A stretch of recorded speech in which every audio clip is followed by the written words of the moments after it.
Good afternoon. My name is Tom Beaker, and I'd like to welcome you to the Nebraska State Historical Society's Brown Bag Lecture Series, held here at the Nebraska History Museum on the third Thursday of every month. A detailed schedule of this series, as well as information about Historical Society activities and programs, can be found at our website, www.nebraskahistory.org. Now, before I introduce today's speaker, I would like to thank the Nebraska State Historical Society Foundation for funding the filming of these lectures. Their financial support allows us to tape and broadcast these programs on public access television. With a heavy amount of air training activity over Nebraska during World War II, accidents that were frequently fatal did occur. Today, author Jerry Penry will discuss the crashes and the valuable lessons that were learned from each. Jerry is a land surveyor for Lancaster County and has researched World War II crashes for the past several years. Jerry. Thank you, Tom. Thank you all for coming today. I began this project in 2006, mainly because of my interest in World War II, also because I happened to go to a crash site near Merna, Nebraska with an aviation archaeologist from Colorado. And he was kind enough to let me go along, and as we went out there, I had no interest in really pursuing this as a long-term subject, let alone a book. But the landowner that we met out there, he was 85 years old, and one thing he said to me out there that really stuck, he said, you know, I'm probably the last person that could show you where this crash site was at. So that really stuck with me, and I got to thinking, how many crash sites are there in Nebraska, how many airmen died, and how many last people are out there that could show where these crash sites are at. So I jumped right into this project, and I was glad I did, because I did find through the research of these projects, on several of these, there was only one person left that could show me where these crash sites were at. And some of those people have already passed away since this research. One guy passed away 3 weeks after he showed me where the crash site was at. So we'll begin this. In Nebraska, there were hundreds of crashes. Now, the military considered a crash anything from a belly landing to an all-out destruction of the aircraft. So it's hard to really get a grasp on what we consider as a crash. But I knew we could get a defined number of which crashes involve fatalities. Through the research, I was able to determine that 60 of the crashes in Nebraska had at least one fatality. And all told, there was 243 deaths in these 60 crashes in Nebraska alone. Nebraska was key to the training in World War II. We had 12 Army airfields. We've got SCOTTSBLUFF, Alliance, Ainsworth, McCook, Kearney, Grand Island, Scribner, Harvard, Fairmont, Bruning, Lincoln, and Offutt. Offutt was the only World War II airfield in place at the start of the war. All the rest here were either expanded existing airfields or built entirely new for the World War II effort. Well, if you have the training fields, you also have to have the bombing and gunnery ranges. The red areas here on the slide show where each one of the ranges were located. The smaller squares are usually a bombing range that had a target. The longer rectangle-shaped areas, such as the one by Valentine or Norfolk, those were gunnery ranges for the P-47, mainly fighter planes, where they would come in and they would have to have a longer area to practice. They would have targets on the ground, such as houses, or they could have sometimes wooden aircraft, full scale, whatever on the ground that they could come in and actually shoot at targets on the ground. Now the squares here, those usually had a 1,000-foot diameter target. There's what one would look like. This is by Stanton, Nebraska. They placed these in isolated areas. The military usually bought the land. They told the landowners, evacuate. Sometimes they got very little notice, weeks often, to remove themselves from their land. Usually for miles around, they would have these places isolated so they could practice dropping practice bombs on these areas. Here's one north of SCOTTSBLUFF, and you can see that this was a series of concentric circles spaced about 200 feet apart. Again, that entire diameter is 1,000 feet. Now from 20,000 feet, here's what you would see when you're in the bomber right there. And you would try to drop your practice bomb upon that target. Mainly in Nebraska, they dropped 100-pound practice bombs that were either filled with water or wet sand. Inside those bombs was an explosive charge that had smoke that would come up that the spotters could then tell how close to the center of that target they actually hit. Now, these bombing and gunnery ranges usually weren't located right next to the airfields. They had them selected out so the guys' trainings, say at McCook, could fly way north of SCOTTSBLUFF, so they would also get the navigational training. The gunners could be involved in shooting targets. The radio operator could get training and so forth. So they could get these long-distance training missions in as well. Here's what an airfield looks like. If you want to see an airfield in Nebraska, Harvard is probably the best example. Harvard still has 4 of the original hangars left. It's got the water tower, and it's got some other buildings there. These are the Norden bomb site buildings. Many of the airfields still have these on there, and the reason they're still there is they were so well built. The walls in these things are 1 foot thick. The ceiling is 1 foot thick of concrete, and they go down to the ground quite a ways. These buildings are almost immovable. These were guarded 24 hours a day with armed guards. You didn't dare go near them.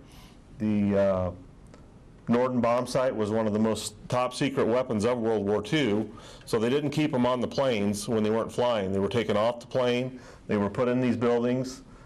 These buildings had steel doors on them, very thick steel doors. Now, in most of the buildings that are at the airfields today, these doors are gone because of the scrap metal content. They were taken off. If you want to see an original door on a Norden bomb site building, go to the one at Ainsworth. It still has the solid metal doors on it. Here's the water towers. Of course, these Army airfields were quite large. Thousands of men trained there, so they were like their own city. They had to have a water supply. Bruning, Harvard, and Fairmont still have their own water supply tanks. Up until a few years ago, McCook still had their water tank. Unfortunately, a lot of these air bases are now on private property, and some of the landowners can, at their discretion, remove these buildings, even at the dismay of the historians that would like to see a lot of this stuff stay. Well, each green dot on this map of Nebraska represents one of the crash sites that had at least one fatality in it. You'll notice this concentration down here. This is because of the Fairmont, Harvard, and Bruning air bases.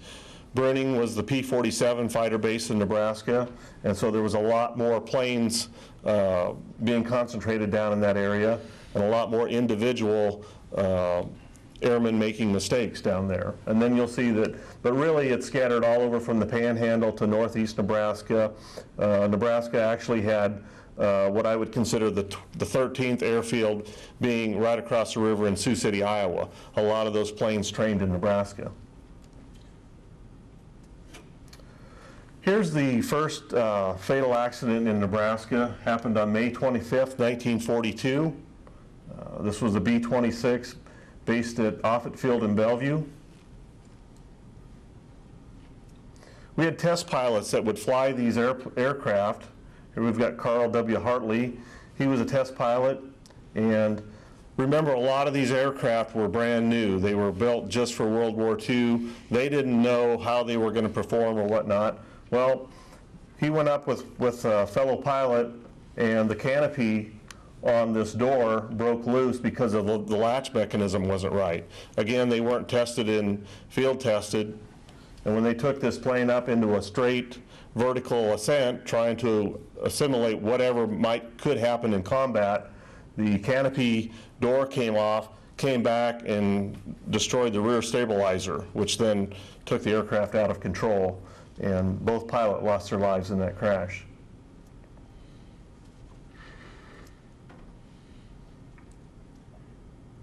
Here's the site today. Most of these sites in Nebraska, when people ask me, well, what do you see there today? You really don't see anything. You just see a field, a pasture, crops. There's no, in most cases, no visible signs left. And this is getting almost, if not today, this is urban development has encroached upon this crash site. Out in Chadron, we had a crash of a B-34. This was October 18th, 1942. The B-34 was a twin-engine bomber. They thought at the beginning of the war that the B-34 was going to be one of our main bombers, but other bombers took its place later, and the B-34 really didn't see a lot of combat action. Rapid City, South Dakota was another airfield that was in western South Dakota near the Black Hills. They needed aircraft to come into these new airfields, so they ordered from Geiger Field, Washington. They said, send us 3 B-34s. So these pilots were actually ferrying these 3 aircraft. They had certain paths that they tried to follow across the United States and maintain their radio frequency. Well, sometimes they would get that frequency and they'd become lost.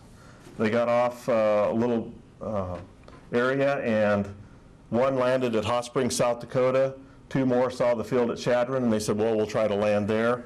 It was almost dusk.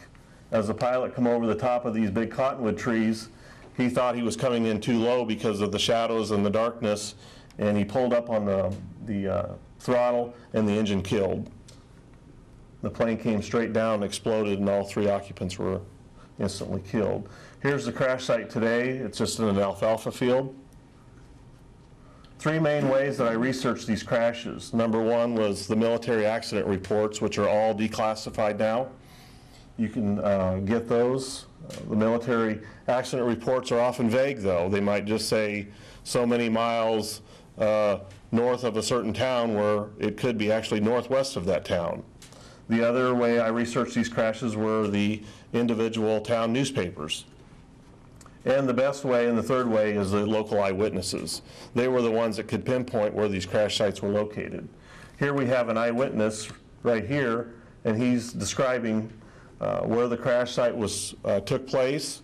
And once we get to the actual pinpoint area, we can get the metal detector out and start searching.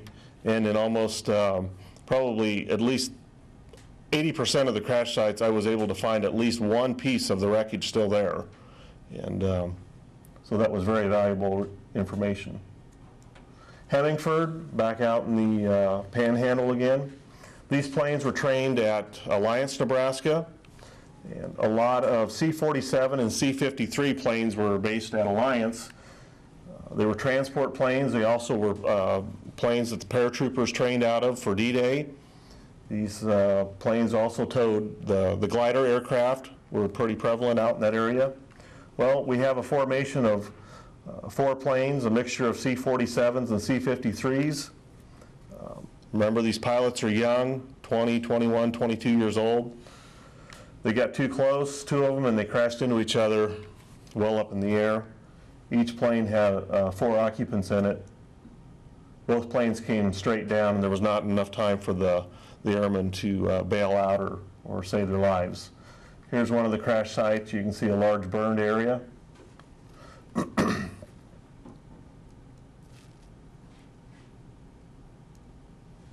And in most cases, these planes, it was just total destruction of the aircraft. It was almost unrecognizable. In isolated areas such as the one at Hemingford, in most cases, the first ones on the scene were civilians, ranchers, farmers. It took a while for the military to hear about the crashes and get out there. So the civilians of Nebraska were the ones that were the first ones on the scenes, and they had to, unfortunately, witness a lot of the carnage that would be associated with an air crash. As I interviewed well over 300 people for this project, one of the main things that the people always remembered is what they saw, and that never left them.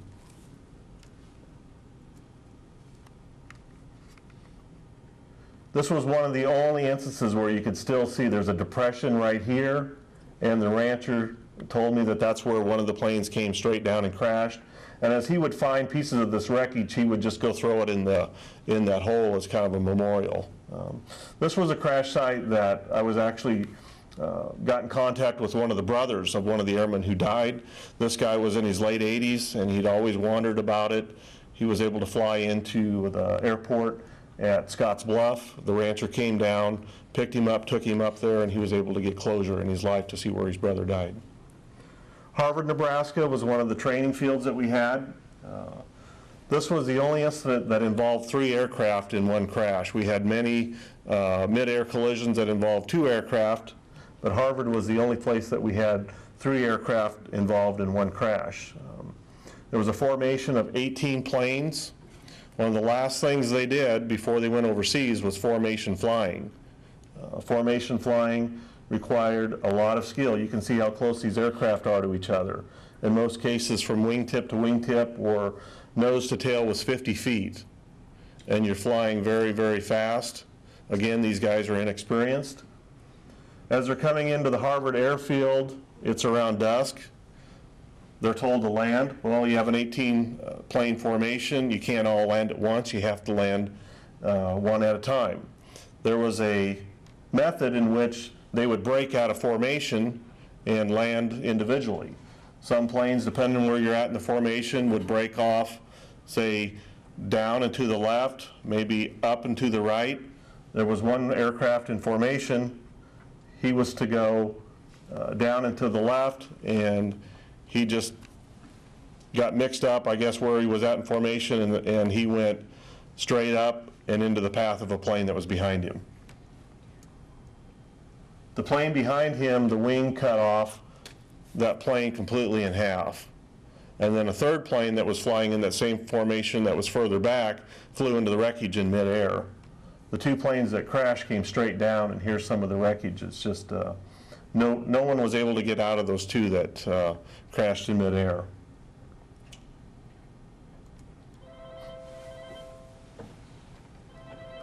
You can see the extent of a wreckage here with this site. To give you a perspective here, right here we have 2 guards that are standing. And so this is the side of the wreckage, and this crash site has not been cleaned up yet, so you can see there's hardly anything bigger than a kitchen chair left. Complete explosion.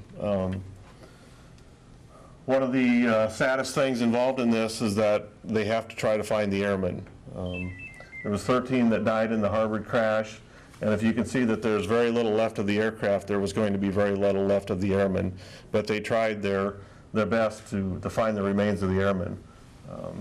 I was able to interview a person at this crash site, and he told me he was able to drive by on the road with his dad, and he remembered the military people basically walking side by side with black bags, picking up parts of the airmen.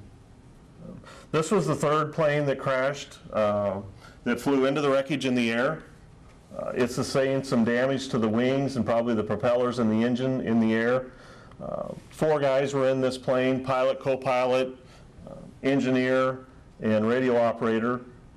The pilot was trying to maintain control of this plane, and he knew that if he let go of the controls, it was just going to spiral out of control. So he was holding on. He told the other 3 to bail out. I'm going to stay with the plane. The other 3 bailed out, but since it was dusk, one of the airmen was found on the ground, deceased, with his parachute only partially opened. They think that he probably delayed opening his parachute because in training, they didn't do a lot of actual training as far as parachute goes. They just said, assume that you're going to be in combat at 20,000 feet, and they said delay pulling the ripcord for a little while. And maybe that was stuck in his mind, and he didn't realize how close to the ground he was. The other 2 that bailed out were able to survive. Through my research, I found out that one of them guys was then later killed in combat. And the pilot was able to land this plane. Here's one of the eyewitnesses. He was 7 years old at the time, and he remembers it just like it was yesterday. And that was true with most of the people that I interviewed. They were like they were waiting to actually share their experiences and what they remembered.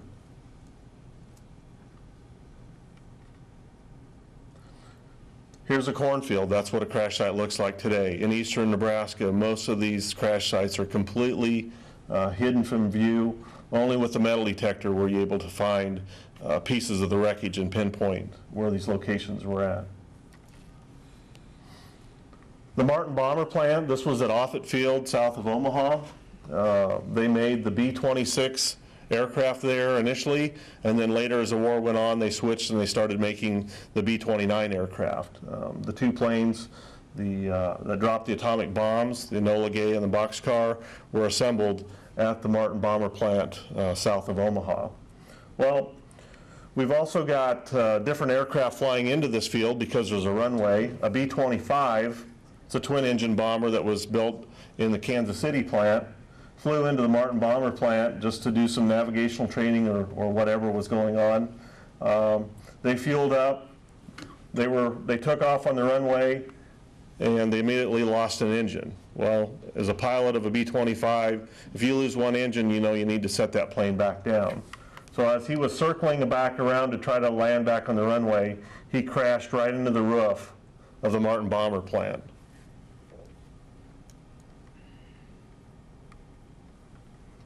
Here's the wreckage. You can see the steel beams in there from the fire. It just melted the girders up here. Here's part of the aircraft down. These tails here are B-26 aircraft in the various stages of production, and actually it destroyed a B-26 on the floor here of the plant as well.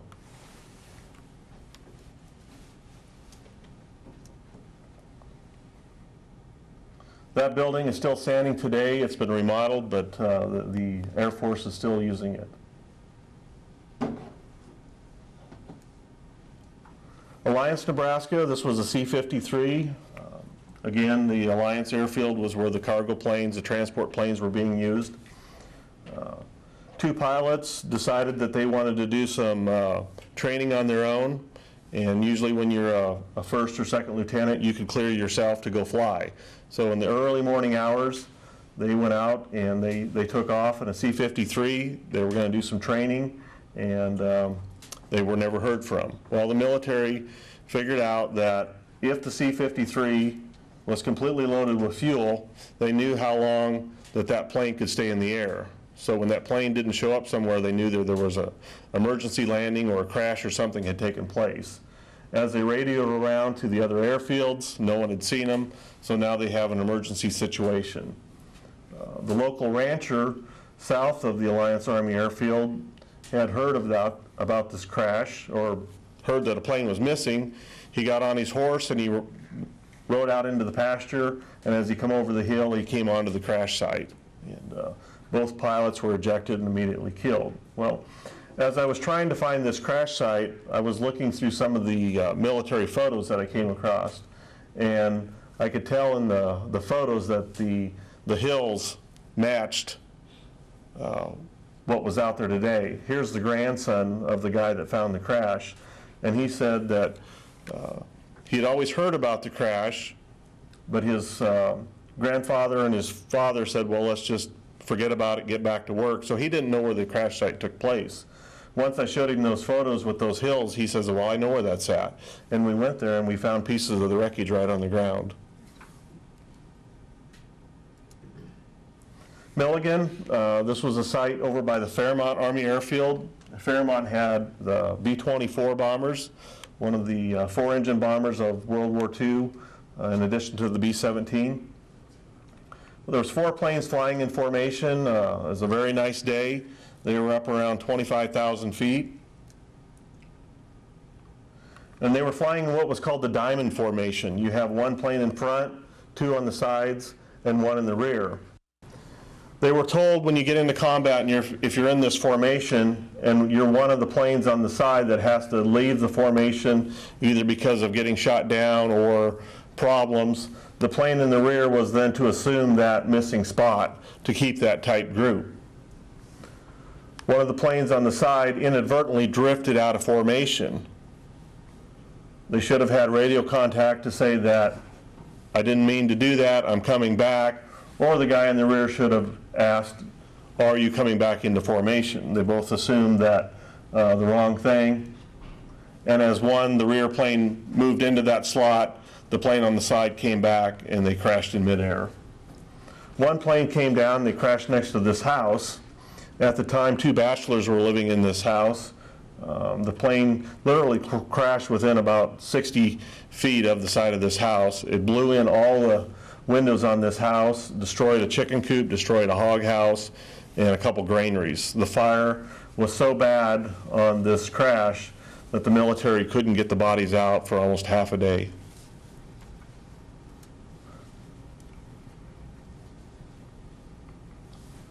Here's the crash site right in this area next to the house.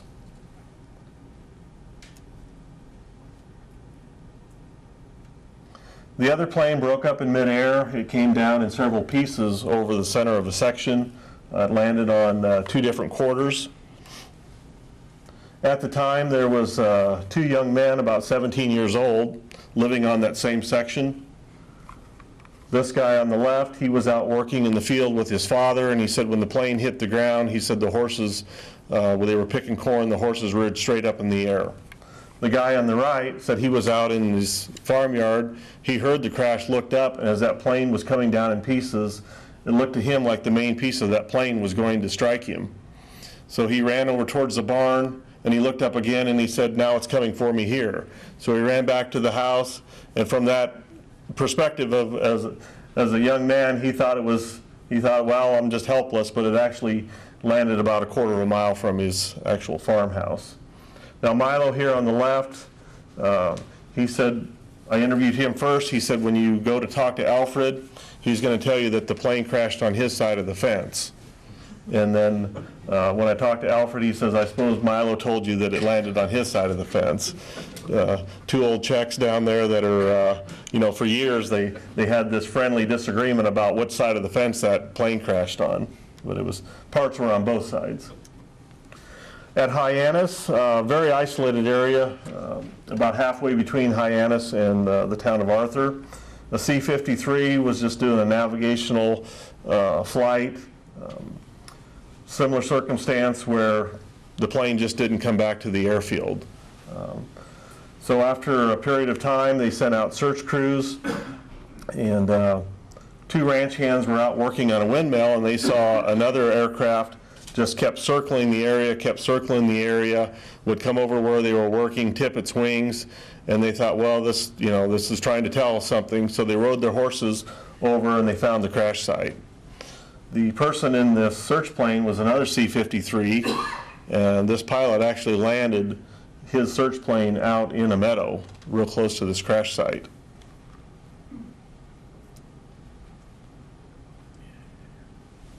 Here's the crash site today. The rancher hadn't been out there for many, many years, but remembered as a junior in high school about where it was at. And as we went out there, he said, I think it's over here. As you know, in the sandhills, you've got a lot of blowout areas that will grass over later and leave a depression. But as I worked this site right here with a metal detector, we found pieces of the wreckage.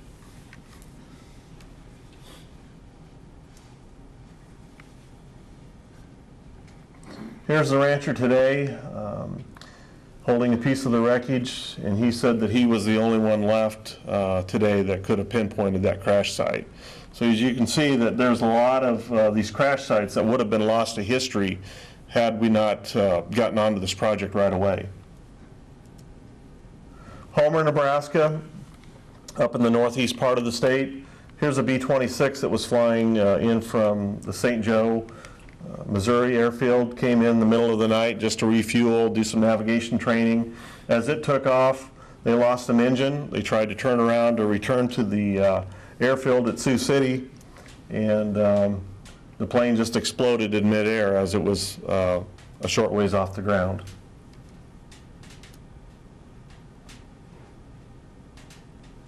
As you can see, there's just not much of the wreckage left today. The plane was just completely destroyed.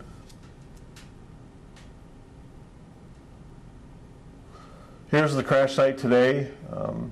A lot of wreckage was still in this field, and they say, well, people ask me, well, how deep is this wreckage? A lot of it is still right at the surface because it just keeps coming up. In most cases, the wreckage would be less than 12 inches deep.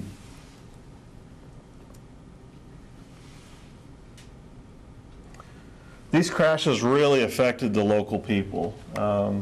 The guy in the middle is the farmer that was at the house closest, and the guy on the left and the guy on the right, these are guards that were assigned to guard this crash site while it was being cleaned up. And they would have them over for Sunday dinner or you know, get to know them. There was an interesting thing here of the woman that I had interviewed for this crash site. At age 13, she actually couldn't get to school one day because of the muddy roads, and the Army guards were able to give her a ride to her country school in this big truck, and she said that she just remembered having such a crush on those older men.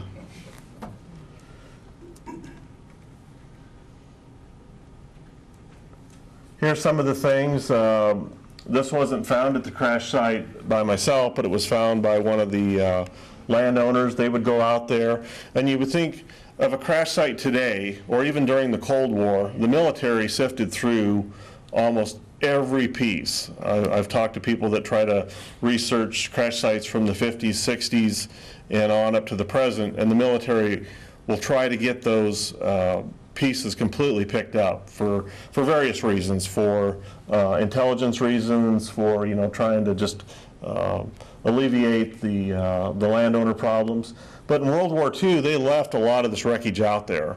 They would pick up the major pieces, and then the farmers would go out and they would find pieces of wreckage as they would be farming. And this is the emergency crash axe that one of the landowners had found at the crash site. Wood Lake, this is a small town, currently about population of about 70 people. It's along Highway 20. It's the first town east of Valentine, up in that area. These two P-47s were based out of Ainsworth, and an instructor pilot was going out with the student, and they said, let's just do some training. Well, there's two ways you can fly. You can fly visual, and you can fly by instruments. And so when you're flying by instruments, you've got to be able to eliminate the possibility of looking out in your surroundings. So inside of a P-47, they had what was called the hood. It was a canopy that would come over and block out everything around you while you're flying in daytime, and you had to rely on your instruments. Well, as the pilot, the student pilot went under the hood, the instructor was flying too close, and as the student made a turn, he flew right into his instructor, and both planes went right down.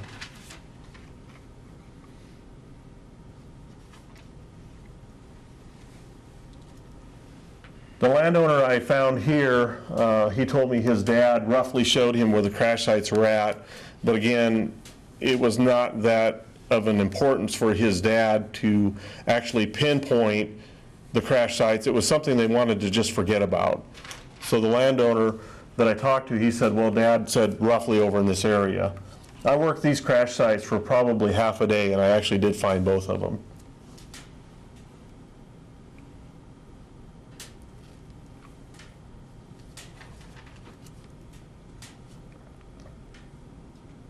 Here's some of the wreckage. That's probably part of possibly the landing gear. Tecumseh, this was an unusual crash in the respect that the pilot was a woman. She was a WASP, which is a Women's Air Service pilot. She was piloting this plane with her instructor. They were flying out of St. Joe, Missouri. The intent was for her to fly to Grand Island, Nebraska, and do a practice landing there. Then they would fly to OFFUTT Field, do a practice landing there, and come back. As they were en route from St. Joe to Grand Island, this plane mysteriously went down. A lot of eyewitnesses on this crash, but no one could explain what had happened. One eyewitness has said that he thought he heard the plane go by, and then he thought he heard it going back the same direction. Here's the woman pilot. Her name is Marie Sharon, one of two women in Nebraska to be killed out of the 243 fatalities.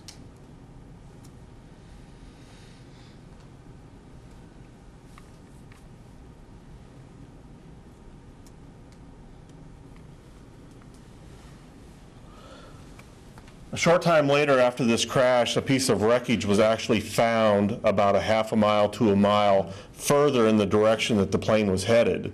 And this piece of plane was the cover for one of the landing gears. They suspect that that piece had broke away and somehow disabled the plane. So what one witness said about the plane possibly going by and then going back to the airfield where it came had some real relevance to it. Crash site was right in this area, real close to a house. I was able to find the grandson of that crash, and he said somewhere over here, and it was enough to allow us to able to actually find pieces of the wreckage. Here's the first crash site I did. It was near Merna, Nebraska. So B-24, it was flying from Chicago to Albuquerque, New Mexico. Very foggy day, couldn't see very well. The plane was flying very low to the ground just because they had to fly visual because they were not using their instruments. The report said that the pilot was flying down into these valleys out here and then back up on top as he would see the approaching hill coming. As he was coming this way, he hit the top of the hill right here with the belly of his plane. That was enough to throw the plane out of control, and it killed all 10 occupants. Here's the rancher that I talked about earlier. He said that he was the last one who could identify the crash of that plane where it happened. There's wreckage still out there. Here's a crash site near north of MORRILL at the gunnery range that we showed on one of the earlier slides. This B-24 was based at McCook. And the crew went on a flight just to go up there and do some individual training. They were flying alone.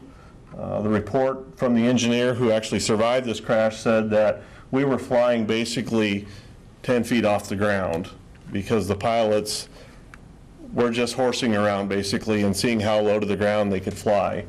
As the pilot gave the controls over to the co-pilot, there was just a slight rise in the ground, and the co-pilot hit that slight rise, and it took the plane out of control. And it actually made strewn wreckage for about a quarter of a mile. So this was definitely pilot error in this crash.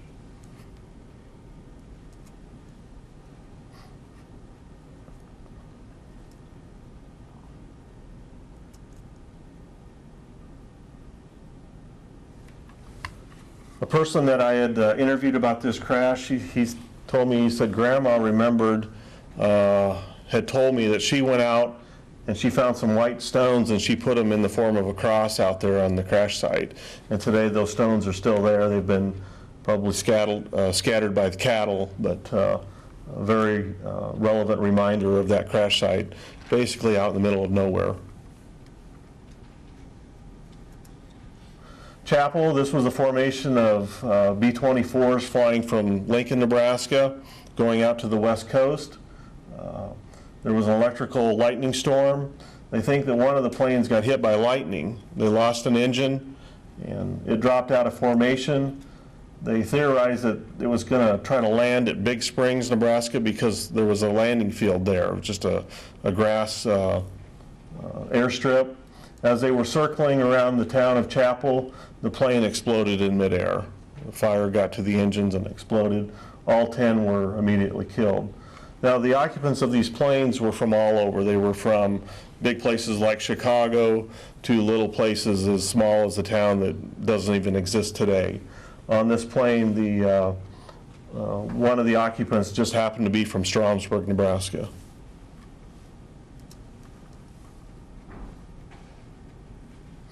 Two of the guys that remember the crash, they were in high school at the time, and they're out there both talking about what they remembered seeing and the things that they found. A dog tag was found at the crash site by the guy here on the right, and that dog tag didn't match anybody that was on the plane. And so that was a big mystery. The only thing we could maybe figure out was that possibly some airmen that were sent out to clean up this crash site had lost a dog tag. We did a search on that dog tag, and unfortunately the the owner of that dog tag had died in the 1960s, so we couldn't really say why his dog tag was found at this crash site when he was not a member of the plane.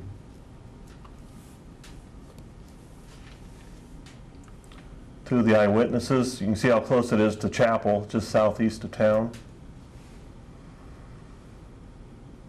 This was one of the first sites that was memorialized. Early in the 1950s, they put up this granite marker, and then later they've added 10 crosses with the names of each one of the airmen that were killed.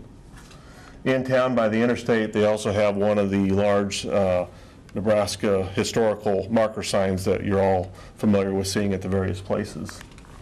Carleton, this was an interesting crash, a P-47 based out of Bruning. Two students went up with an instructor pilot. They were not rated for instruments yet. They were flying on a nice day, but a front came in, brought in a lot of clouds. As the instructor said, well, let's go back to base. Let's try to find a hole in the clouds to get below the clouds so you can fly visually. As he went down through the clouds, he noticed that the clouds were much lower than he anticipated. He told the two students to pull up immediately, stay above the clouds. The second pilot pulled up, the third pilot crashed right into the ground. Through the research, I was able to find two eyewitnesses. One was able to get me fairly close, and here's the crash site. As you can see, a lot of these were just a needle in the haystack to try to find.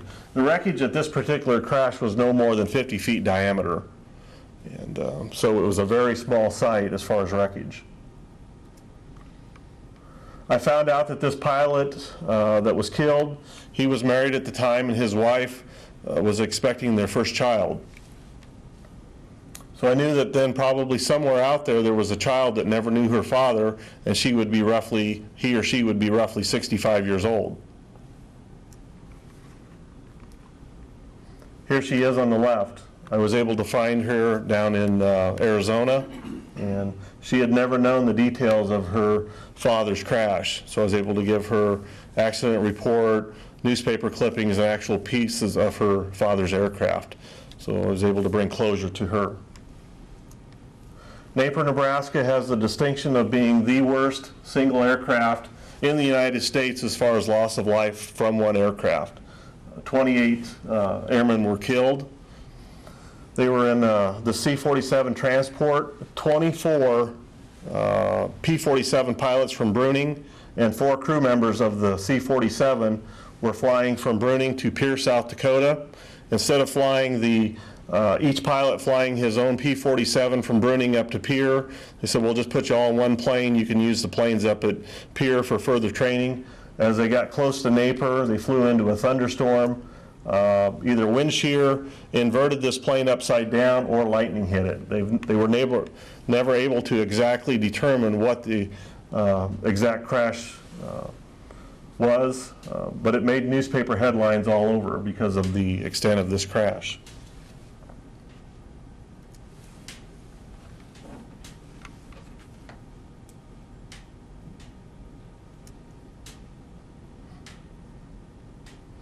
These two guys were among the 28 that were killed. They were identical twin brothers from California.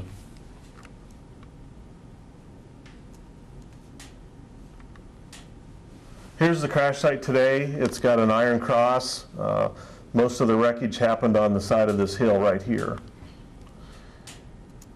In town near Napier, which is in Boyd County, real close to South Dakota, at the local cemetery along Highway 12, they have now a memorial site there that's accessible to the public. As bad as the Napier crash was, 3 days later we had another really bad crash at Laurel, Nebraska involving 2 B-17s that collided in midair.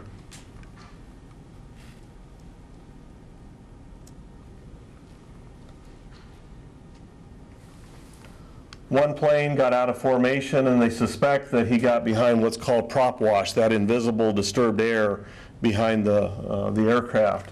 And he was not able to gain control, and as he was coming around, he actually went all the way up to the front of the formation and crashed into this plane.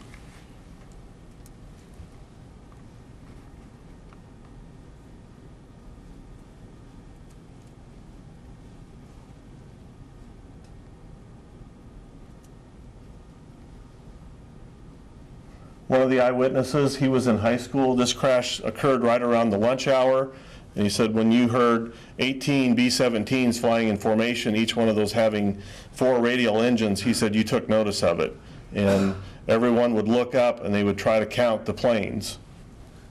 A lot of confusion was initially around the Laurel crash site because one of the severed tails of a B-17, the rear stabilizers come out pretty far on that tail, and from that height, people thought that that was a fighter plane going in and out of the formation as that plane was coming, that tail section of the plane was coming down.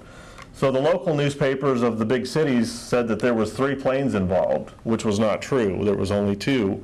And then they said that it was an AT-6 fighter plane based upon the large newspapers of the area trying to get the story out. They said that 21 men had been killed when there was actually 17. So you can see the newspapers were even apt to get some of these crash sites information wrong. At Bruning, again, that was the P-47 fighter plane base. The B-17s based at Sioux City would come down to Bruning, and they would do a mock intercept where the P-47s would fly up and act as if they were the German fighter planes to give the B-17 pilots some training to feel like what it would be like to have a fighter plane flying in and out of your formation. These fighter plane pilots were told to stay well aware, break off your formation before you got too close. But when you have a plane coming in one direction towards a plane coming in an opposite direction, sometimes things are going to happen. And one of the fighter planes flew right into the wing of a B-17 and took the wing off. Here's the wreckage of the B-17. 3 guys were able actually to get out of this B-17 in midair and parachute to safety. The P-47 was completely destroyed, and the pilot, they theorized, was probably dead before the plane even hit the ground. More wreckage of the B-17. That's the centerpiece, the tail section and the front end section were both taken off in midair, and somehow the 3 guys that survived came out of this midsection in midair.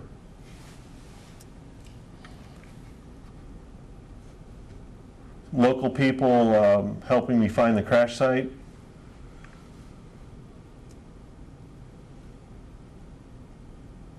One of the survivors of the B-17, this guy here on the center right, he was told that as he came down in his parachute, he was unconscious. And some school children found him and got the parachute cords out from around his neck that were wrapped around him, and they thought perhaps he was already dead. About that time, the military showed up and told the kids to get out of there, so they left. And for 65 years, they didn't know if this guy had survived. And the guy that survived the crash couldn't thank anybody that helped him on the ground.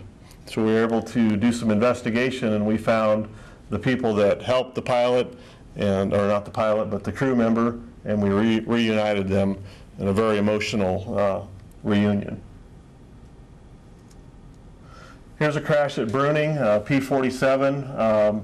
Earlier in that day, a formation of 5 planes were flying up around Cordova, Nebraska, and one plane was trying to do a particular maneuver, and it crashed out of control. So the other 4 planes had to return to base. They said the pilot was so shook up at seeing one of his fellow airmen crash just 10, 15 minutes earlier that he crashed his own plane because he was so shook up on the runway at Bruning. So out of the 5 that were flying that day, 2 of the pilots lost their lives.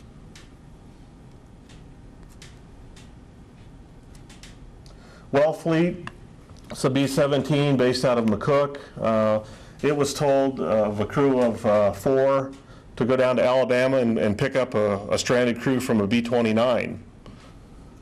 So they were flying back to the McCook Army Airfield. They actually had a crew of 15 in this B-17. A wrong altimeter setting was set into the plane as they had left, and as they were flying in the area up around WELLFLEET, it was darkness about 2 o'clock in the morning. They actually flew the plane right into the ground.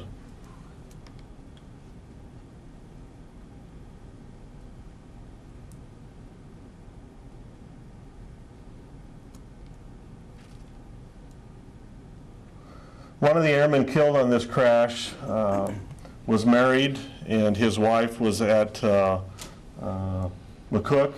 They told her of the crash, and actually she was expecting their child within days of that crash. Some of the eyewitnesses that remembered the crash.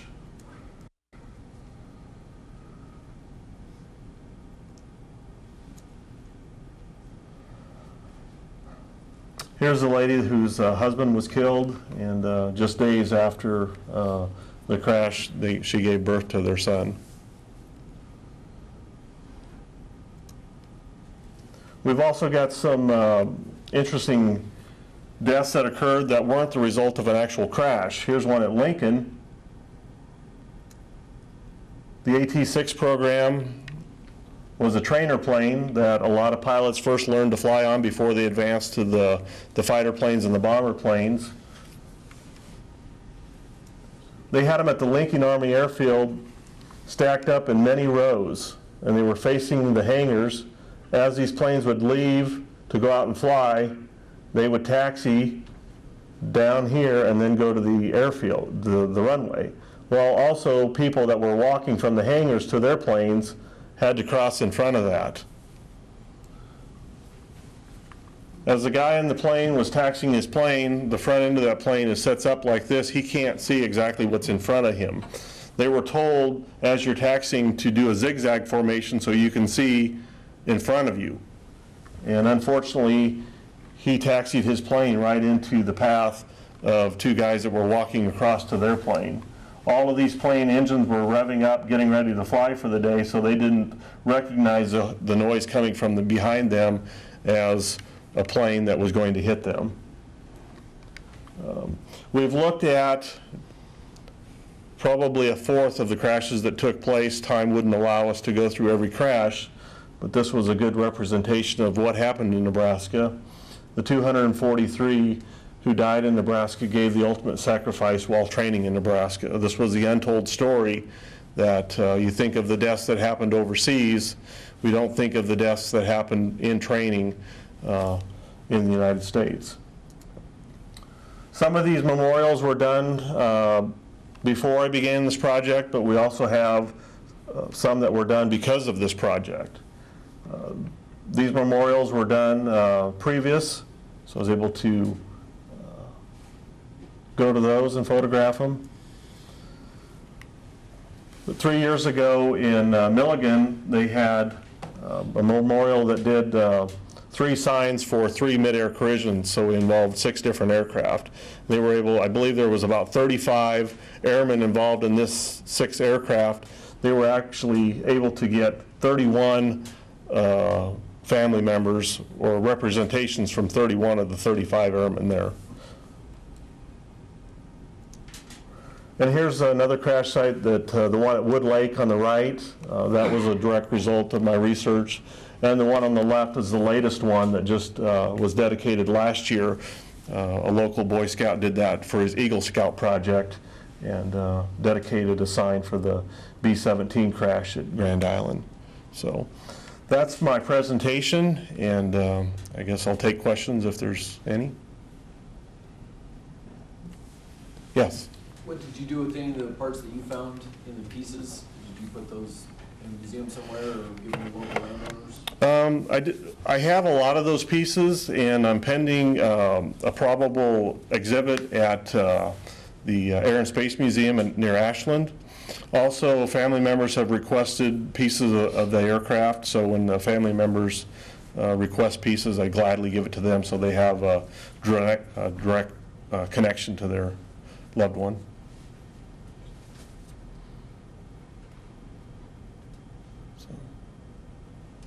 Okay, thank you for coming.